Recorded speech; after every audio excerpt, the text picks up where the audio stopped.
Hi guys, welcome to our very new and first Let's Talk session. And in this session it's just a case of us talking a little bit about some elements of life that hopefully will benefit you guys, and you know, we'll explain some of the things we've got right, maybe some of the things we've got wrong, and we'll take some questions from you guys as well. So that hopefully we're answering the questions, or doing our best to answer, or putting our opinions across in regards to the questions that you're asking. Just before we start, a little disclaimer.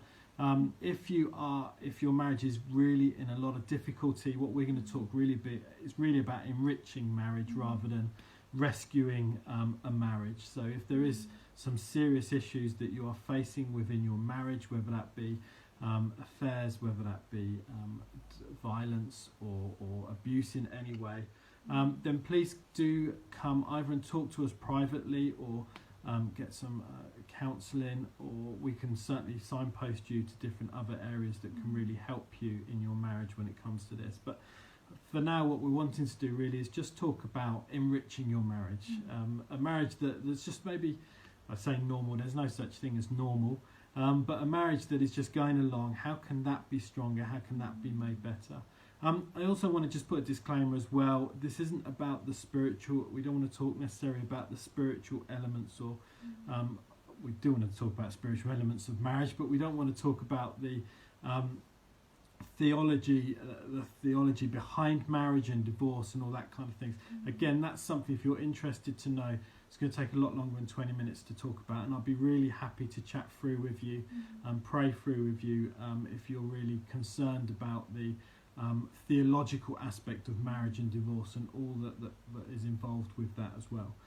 So I'm more than happy to talk further. So please do get in touch if you wanted to talk about any of those areas. But for now, what we're going to do is just talk about marriage enrichment. Yeah, we've got 20 minutes to do this, so we're going to have to scoot along. Just to add on to what Tim's already said there, abuse is not okay in any way, shape or form.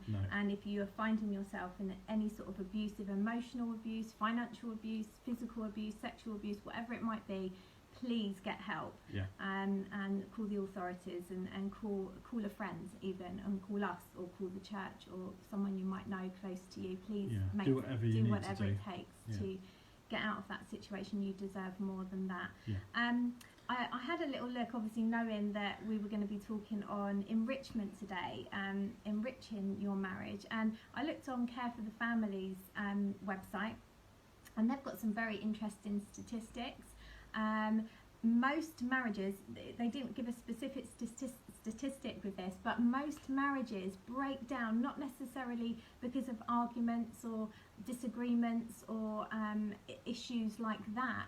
Most marriages break down because of indifference, because you're beginning to take each other for granted in so many ways. You've lived with each other for a long time, and you almost got to the point where you don't care, or you take your spouse for granted in some way. And actually most marriages begin to break down through those areas. There was a quote on there, it says, "The opposite of love is not hate, it's indifference." And I think often in marriages that can seep in very slowly over the years, and we have to make sure it is something that we have to make sure we are on top of at all times. And we just hope that today, just giving you these little hints and tips, may make a difference. Hopefully God will use them. God will use them to kind of help you in your marriage, because it's such a key and vital part of your life. It is the key part of it is the key relationship, really. Apart from your relationship with God, the next key relationship is your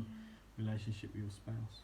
Just read this out really quickly. It strikes me, this is from the Care for the Family website, it says this: it strikes me that the things that most threaten my marriage or our marriages are not our own disagreements, differences or dishonesty, but disinterest. It's when we take our loved one for granted that we run aground.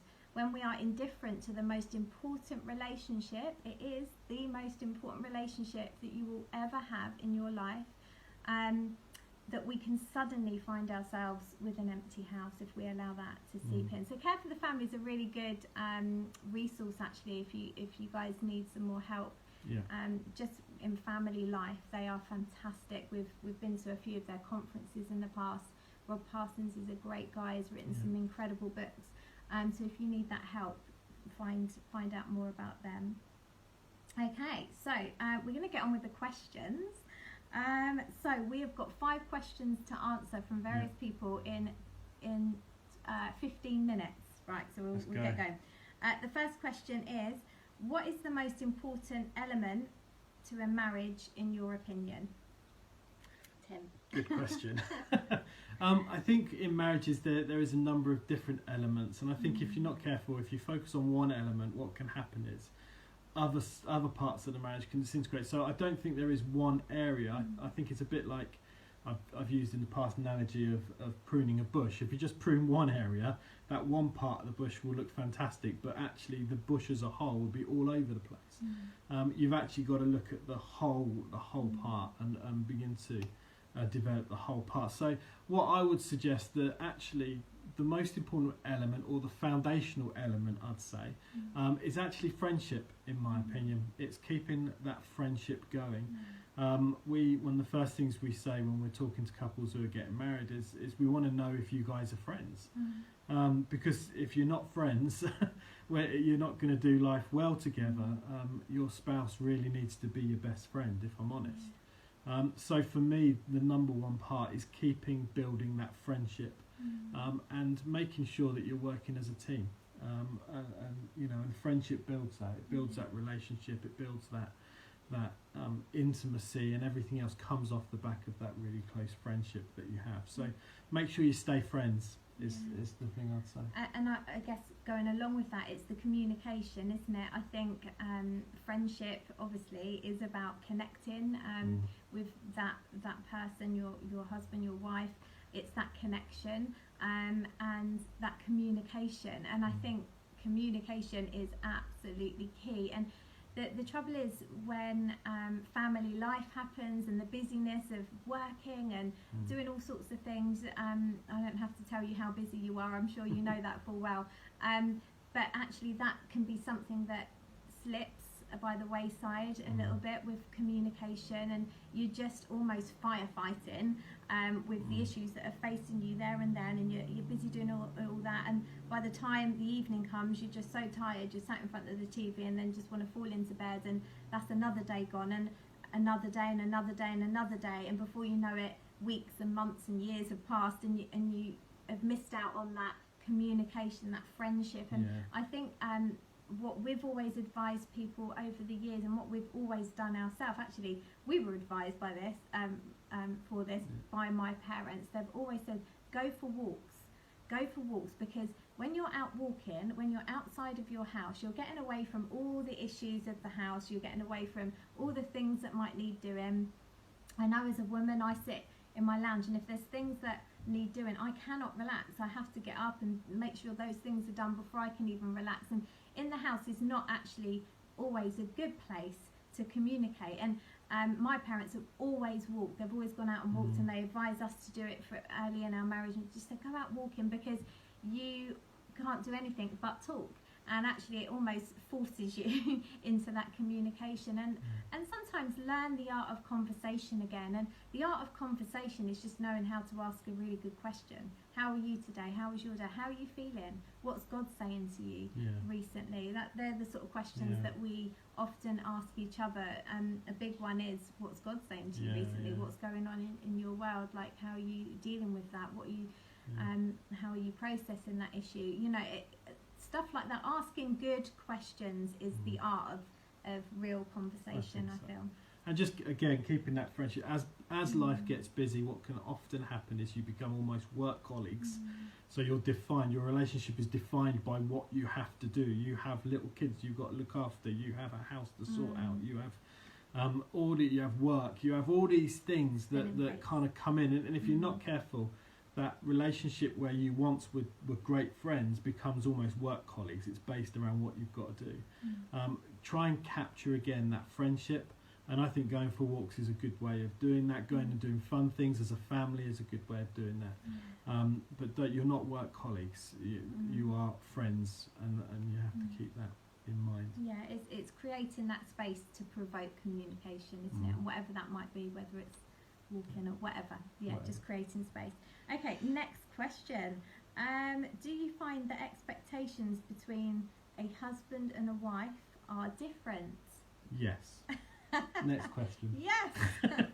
That's the short answer. Yes, they are different. I think one of the things we've found is that two people want different things from marriage generally. Obviously, we can't put this on everybody. Everybody's different. But an average, if you take an average, then the average guy will want to be respected by his wife. Respect is the big thing for a guy. Again, you may be listening to this going, well, that's not me, and that's absolutely fine. Everybody's different. I'm just taking a general average. Averagely, or on average, a bloke will want to feel respected within the marriage. That's what makes him feel happy. That's what makes him feel empowered and able to do what he's wanting to do. I guess, and I don't want to talk for Danny, but from my perspective, the woman wants to be loved within the marriage. So actually, a guy wants respect more than he wants love in many ways. Hopefully respect leads to love, actually, but actually that respect is the number one. It's a form of love. It is a form of love, but I think for Guy that number one is respect, and I think that can often get lost within a marriage, and if you lose one bit, what happens is it's a bit of a negative cycle. So if the guy isn't respected, then he struggles to show love.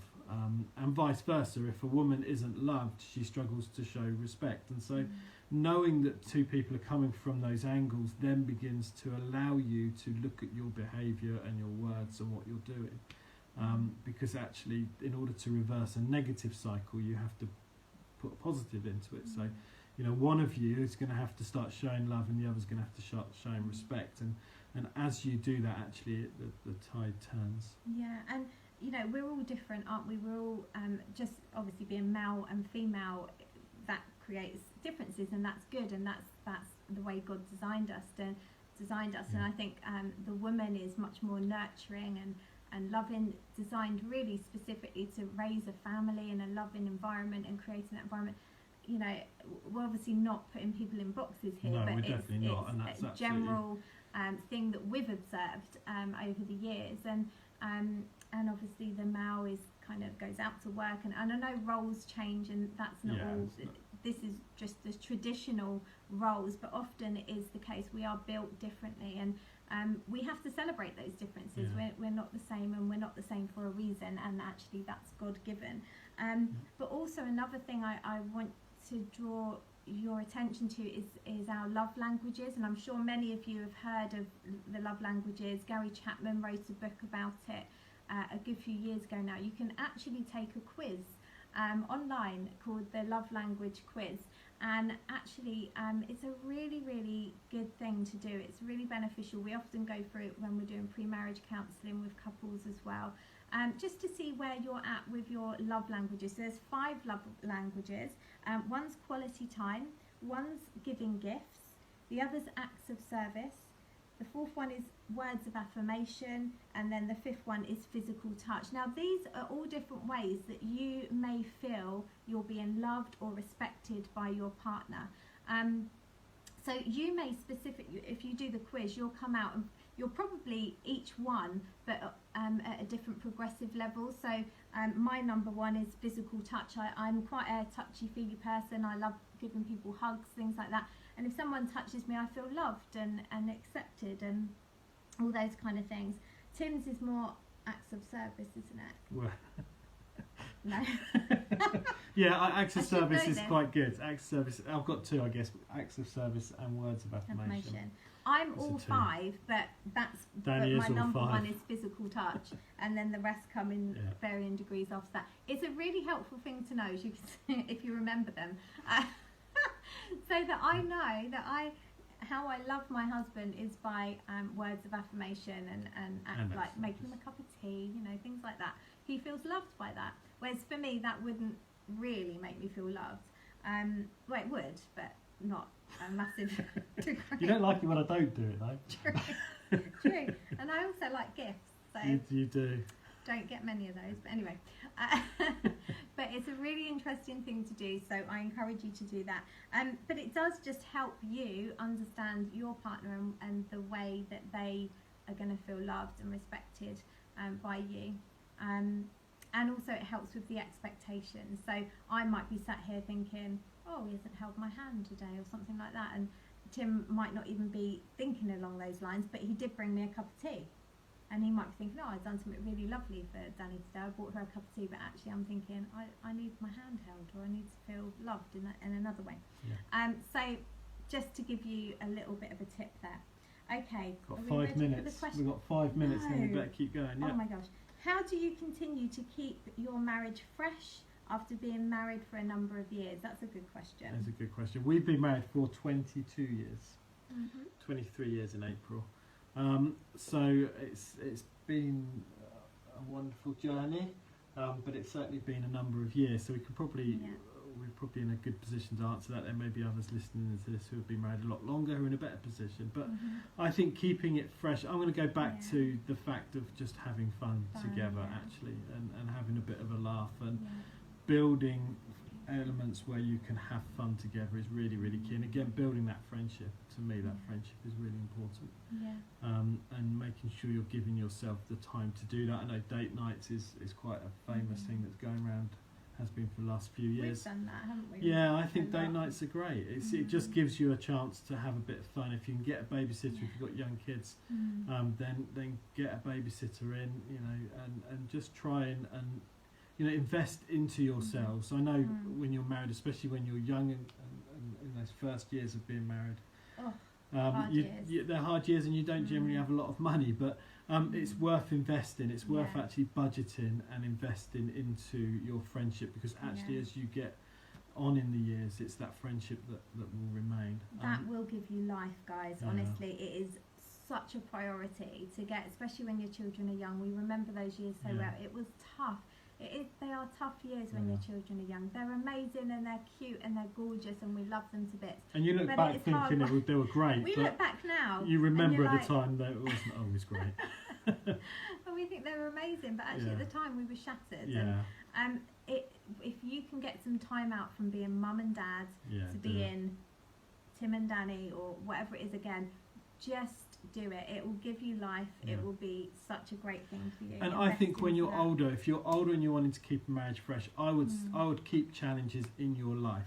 I think one of the biggest issues is that you get this comfortable life where you know you're a bit older, you've got everything you want, your kids are grown up and left home, and you know what is your life about, if that makes sense. You know, you haven't got the challenge of bringing kids up, you haven't got the challenge of paying mortgages and all the bills and all the other challenges that can come in. And I think once those challenges start dying down, you can wonder, you know, those challenges almost bring the marriage together, because it brings a sense of teamwork. You're together doing this challenge, and I would suggest keep putting challenges in, even if they're fun challenges. You know, get a hobby together where you're doing something together, you're building. Go on a nice holiday, aim for nice holidays or challenging holidays, something where you both really enjoy it, and you can do things together. National parks is really great. We like love to going go round to places like that. We're so middle-aged.